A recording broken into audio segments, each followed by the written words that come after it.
Hi guys, Hyde here, and this is my mini review for TXT's latest album, The Name Chapter Temptation. Honestly, I wasn't really planning to make a review for this album because TXT's last few releases haven't really been my thing, and I didn't have anything much to say about them. But I have to say, after listening to this mini, I absolutely had to talk about it and get my thoughts off my chest. So to give some context, not to be that person, but I haven't been a huge fan of TXT's slew of pop adjacent releases, just purely from a perspective of personal taste. I pretty much universally dislike any songs with rock elements at all, and as TXT is a highly conceptual group with a strong musical vision, after these releases, I was pretty close to unstanding the group because their creative direction just didn't match my preferences, and I didn't really see them doing a musical 180 and returning to their previous sound. The teasers for this comeback made me cautiously optimistic, showing off ethereal forest sets and a funk instrumental. I was kind of confused how they would manage to reconcile this concept with their previous darker concepts without muddling their musical identity. Turns out, I shouldn't have had any doubts, and TXT managed to create a comeback which matched both my personal tastes and their musical identity. The devil said, give me more, give me more. Okay, so starting with Sugar Rush Ride, I absolutely loved this track upon first listen, and each time I come back to it, it becomes better and better. The central conceit of this track is shifting back and forth between a bright, energetic, maximalist verse and a dark, instrumental chorus, kind of like their B-side Eternally from the Dream Chapter Eternity. The transitions between sections are seamless and subtle, and I just can't rave about them enough. The song starts with a driven funk beat playing with a playful, light top line and a highly processed vocal sample. It is followed by a stripped-down pre-chorus, which foreshadows a more melancholic, dark element to the song, while also melodically following what comes before. And of course, then we get the absolute shock of a chorus drop, with a bass outlining halftime and a whistling sample. Of course, I was frozen in shock upon first listen, but this transition absolutely works for me because it has been foreshadowed perfectly. The stripped-down pre-chorus means the chorus doesn't feel empty with its minimal instrumentation.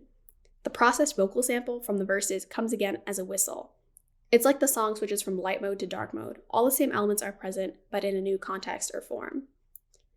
The transitions on the second chorus are even more impressive. This time, in the second half of the chorus, the bass hits on every beat and then slowly morphs into a full funk beat. The song has seamlessly metamorphized from a sultry, seductive, bass-heavy composition to funk. And for these reasons, I find the last minute or so of the song just absolutely mesmerizing. In a broader sense, what makes these transitions effective is that although the sections are different in energy, they are under the same conceptual umbrella. Reinforced by the visuals in the music video, the instrumental, minimalist sections of the track maintain an ethereal, almost fantasy aesthetic, which is most clearly demonstrated in the haunting falsetto pre-chorus melody and the whistle sample in the chorus. This brighter element pervading the minimalist instrumental sections connects it to the funk verses, like the dark underworld of a fantasy wonderland. The hyper-processed vocals contribute to this whole atmosphere too. Okay, so I've gone on and on about this track for far too long, but overall it feels just so TXT in its commitment to concept and aesthetic, and I am very pleased with it as a whole. I met the devil by the window, traded my life, temptation touched my tongue, spread the wings of desire. Okay, so I'm just going to quickly try to blitz through the B-sides with my overall preliminary thoughts. Devil by the Window was a really solid intro to the album. The heavy harmonization and vocal layering, the bass, and the percussion lend the song a sultry, Y2K-ish, Billie Eilish type sound. I think the heavy vocal processing TXT are infamous for really works well in this track. The last minute or so, where the instrumental becomes sparse synths and the vocals get super reverby and edgy, is really earned based on what came before, and I don't find it jarring at all. This ending really helped transition into the next track, Sugar Rush Ride. One thing I really appreciate about this entire album is how the order and transitions of the tracks are intentional. This is pretty rare in K-pop and show how TXT's creative identity is really strong.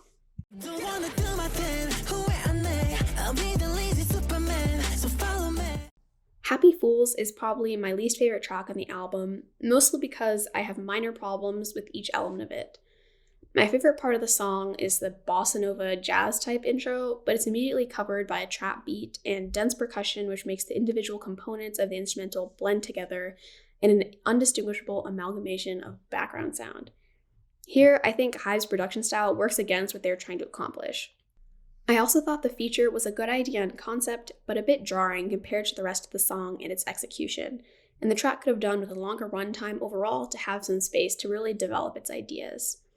I don't think the song is terrible by any means, just a bit weaker compared to the rest of the album.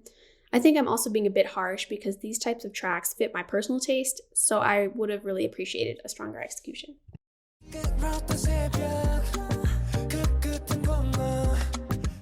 The next song, Tinnitus, is a fun reggaeton-inspired track which really carries the energy and excitement of the album forward, especially following Happy Fools. I think the textures throughout the song are great. The muffled sounding instrumentals punctuated by a clave or woodblock sounding instrument, which adds crunch, is a really great foundation. And TXT's signature hyper-processed vocals work really well here.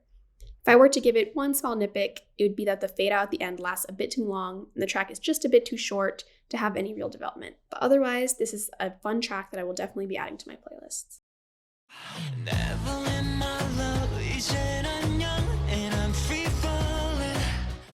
Farewell Neverland continues the reggaeton inspiration from Tinnitus, but this time in an acoustic, almost guitar ballad-esque context. This is a track which I generally like, but can't get myself to truly enjoy. I was reflecting as to why that might be, and maybe it's because I think TXT's style fits better in entirely synthetic soundscapes instead of acoustic. Personally, I associate more acoustic instrumentals to be raw and closely connected to personal expressions. TXT's highly processed, stylistic, and conceptual image makes instrumental sound too polished and a bit flat, in my opinion. Another minor nitpick is that the melodies are a bit repetitive, as the first chorus is the same as the first verse, which means it doesn't feel like a new or exciting section. But looking at this track from a more bird's eye view, I think it wraps up the album well. It follows seamlessly after Tinnitus and is a more effective closer than the boring ballad typical to most K-pop releases.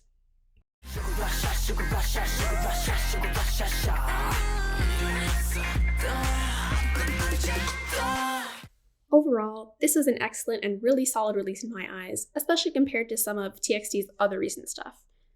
As a broad generalization, I think TXT's releases are greater than the sum of their parts. In other words, while each song individually isn't groundbreaking or something I revisit dozens of times, the entire sonic narrative and concept is satisfying, unique, and well thought out. TXT is probably the only K-pop group where I prefer listening to an entire album instead of individual standout songs.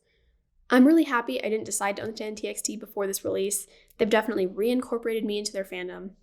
I wasn't planning to make a review this comeback, let alone one over 5 minutes, but after listening, I just had to get it off my chest. Let me know what you think of this album in the comments. I'm really curious whether other MOAs see this album as a return to form. Thank you, and as always, thank you for watching.